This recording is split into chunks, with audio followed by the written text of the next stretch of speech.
राधे राधे। भगवान श्री हरि विष्णु देवशनि एकादशी के दिन योग निद्रा में शयन करने चले जाते हैं। इस अवधि में सृष्टि के संचालन का दायित्व भगवान शिव संभालते हैं। इन्हीं चार पवित्र महीनों को चातुर्मास कहा जाता है। यही वह समय होता है जब वर्ष के सबसे अधिक व्रत, उपवास, तीज, त्योहार और धार्मिक अनुष्ठान आते हैं। इसीलिए चातुर्मास को आध्यात्मिक साधना, भक्ति और संयम का सर्वोत्तम समय माना गया है। तो आइए जानते हैं इस वीडियो में 2026 में चातुर्मास कब से प्रारंभ हो रहा है और कौन सा महीना कब से कब तक रहेगा। इन 4 महीनों के नियम और व्रतों का पालन कैसे किया जाता है। चातुर्मास का प्रारंभ आषाढ़ शुक्ल पक्ष की देवशनि एकादशी से माना जाता है। 2026 में देवशनि एकादशी 25 जुलाई शनिवार को पड़ रही है। इसी दिन भगवान श्री हरि विष्णु योग निद्रा में चले जाएंगे और 26 जुलाई 2026 से चातुर्मास के प्रथम दिवस की गणना प्रारंभ हो जाएगी। यही वैष्णव परंपरा के अनुसार चातुर्मास का पालन आषाढ़ पूर्णिमा से प्रारंभ करके कार्तिक पूर्णिमा तक किया जाता है। इस वर्ष आषाढ़ पूर्णिमा 29 जुलाई 2026 बुधवार को है। यही पावन दिन गुरु पूर्णिमा और व्यास पूजा के रूप में भी मनाया जाता है। इसीलिए भक्त इसी दिन को चातुर्मास व्रत, नियम और साधना का संकल्प लेते हैं। चाहे आप देवशनि एकादशी से चातुर्मास प्रारंभ करें या गुरु पूर्णिमा से, दोनों ही परंपराएं शास्त्र सम्मत मानी गई है। आप अपनी परंपरा और श्रद्धा के अनुसार किसी भी दिन से चातुर्मास का व्रत प्रारंभ कर सकते हैं। आज की वीडियो में हम जानेंगे चातुर्मास का अगला महत्वपूर्ण नियम, चातुर्मास स्नान का नियम। यदि आप भी चातुर्मास स्नान का नियम लेना चाहते हैं तो उसे इस प्रकार करें। नियम की तरह सामान्यतः 3 वर्षों के लिए किया जाता है। यदि किसी कारणवश 3 वर्ष तक यह नियम निभाना संभव न हो तो 1 वर्ष का नियम भी पास लिया जा सकता है। देवशनि एकादशी से प्रतिदिन प्रातः ब्रह्म मुहूर्त या सूर्योदय से पहले उठकर स्नान आदि से निवृत्त हो जाएं।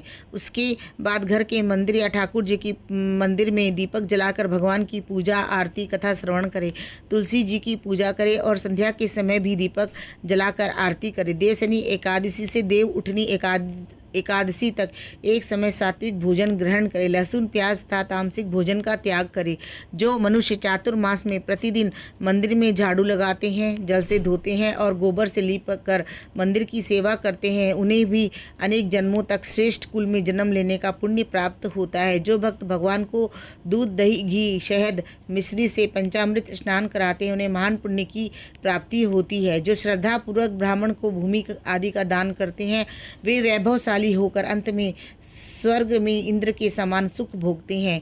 जो भगवान विष्णु की प्रतिमा का दीप, नैवेद्य, पुष्प आदि से विधि पूर्वक पूजन करते हैं, वे इंद्रलोक में उत्तम सुख प्राप्त करते हैं। जो तुलसी दल से भगवान का पूजन करते हैं और उद्यापन में स्वर्ण या रजत की तुलसी दान करते हैं, वह परम गति को प्राप्त होते हैं। जो भगवान की धूप दीप से आरती करते हैं, उन्हें समस्त ऐश्वर्य की प्राप्ति होती है। जो चातुर्मास में पीपल, भगवान विष्णु और तुलसी जी की परिक्रमा करते हैं, उन्हें विष्णु लोक की प्राप्ति होती है। जो देवालयों तथा ब्राह्मणों के यहाँ दीपदान करते हैं, उन्हें उत्तम सुख और पुण्य प्राप्त होता है। जो चातुर्मास में तिल, घृत अथवा अन्न से हवन करने का नियम लेते हैं और उद्यापन के समय घी, घड़ा, वस्त्र आदि का दान करते हैं, उनके समस्त पाप नष्ट हो जाते हैं तथा वे सौभाग्य, समृद्धि, आरोग्य और उत्तम जीवन का सुख प्राप्त करते हैं। जो प्रतिदिन भगवान का चरणामृत ग्रहण करते हैं, जन्म मरण के बंधन से मुक्त हो जाते हैं। जो नित्य तीनों समय मंत्र जाप करते हैं, वे पापों में लिप्त नहीं होते। जो पुराण और शास्त्रों का श्रवण पाठ करते हैं, उद्यापनों में ग्रंथों का दान करते हैं, वे दानी, ज्ञानी और कीर्तिमान बनते हैं। जो भगवान विष्णु के समक्ष संकल्प लेकर व्रत पालन करते हैं, वे पापों से मुक्त होकर धनवान, गुणवान हो जाते हैं। जो प्रतिदिन सूर्य देव को आराध्य देते हैं और उद्यापन में स्वर्ण या ताम्र का कलश, लाल वस्त्र आदि दान करते हैं, उन्हें दीर्घायु, यश, धन की प्राप्ति होती है। जो पीपल की पूजा करते हैं और उद्यापन में स्वर्ण सहित वस्त्रों का दान करते हैं, भगवान के प्रिय भक्त बन जाते हैं। जो चातुर्मास में प्रतिदिन भगवान के मस्तक पर दुआ अर्पित करते हैं और अंत में स्वर्ण या रजत की ध्रुवा का दान करते हैं, वे वैकुंठ धाम को प्राप्त होते हैं। जो रात्रि में मंदिर में जागरण कर भजन कीर्तन करते हैं, वे स्वर्गलोक को प्राप्त होते हैं। जो प्रतिदिन भगवान के सम्मुख घंटा बजाते हैं और उद्यापन में घंटे का दान करते हैं, उनके पापों का नाश कर भगवान व्रत को सफल बनाते हैं। जो ब्राह्मण की सेवा, सम्मान और भोजन का नियम लेकर उद्यापन में ब्राह्मण को भोजन कराते हैं, उनकी आयु लक्ष्मी पुण्य में वृद्धि होती है। जो कार्तिक मास में भूमि पर शयन करते हैं और अंत में सैया दान करते हैं, वे अक्षय सुख और लक्ष्मी को प्राप्त करते हैं। जो भगवान को गोपी चंदन अर्पित करते हैं और उद्यापन में गोपी चंदन दान करते हैं, वे भोग और मोक्ष दोनों प्राप्त करते हैं। जो सूर्य देव और गणेश जी की पूजा करते हैं, परम गति को प्राप्त होते हैं। जो फल फूल और शाक आदि का दान करते हैं, वे सुखी एवं दिव्य फल के अधिकारी बनते हैं। तांबूल का त्याग कर उद्यापन में लाल वस्त्र सहित तांबूल का दान करने से सौंदर्य, धन और समृद्धि प्राप्त होती है। जो माता लक्ष्मी और पार्वती को हल्दी अर्पित करते हैं 4 महीने और उद्यापन में चांदी के पात्र में हल्दी भरकर दान करते हैं, उन्हें अखंड सौभाग्य, धन, सुपात्र, संतान की प्राप्ति होती है। जो ब्राह्मण ब्राह्मणी का पूजन कर दक्षिणा, वस्त्र, स्वर्ण, शिव प्रतिमा, बैल का दान करते हैं, उन्हें संपत्ति और कीर्ति प्राप्त होती है। जो पुष्प दान करते हैं, वे ज्ञान प्राप्त कर ब्रह्मलोक में पितरों से दिव्य सुख भोगते हैं। जो फलदान का नियम लेकर उद्यापन में रजत का फल दान करते हैं, उन्हें सभी मनोरथ पूर्ण होते हैं और नंदन वन का सुख प्राप्त होता है।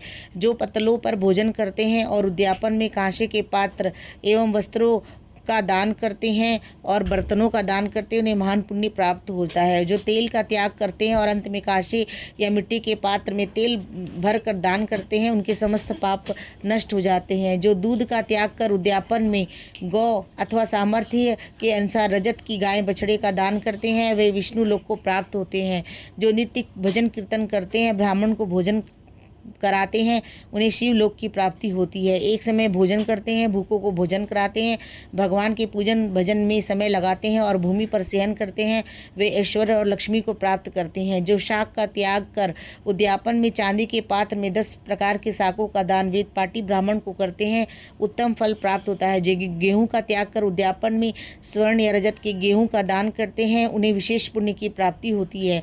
जो चंद्रायन व्रत का पालन कर 1 माह तक दूध का सेवन करते हैं, वे ब्रह्मलोक को प्राप्त होते हैं। देव उठान के दिन ब्राह्मणों को वस्त्र, भोजन, दक्षिणा अवश्य ही देनी चाहिए। चातुर्मास में किए जाने वाले सभी दान सदैव सुपात्र को ही देने चाहिए। कुपात्र को दान देना और उससे दान लेना दोनों ही शास्त्र में अनुचित बताए गए हैं। राधे राधे।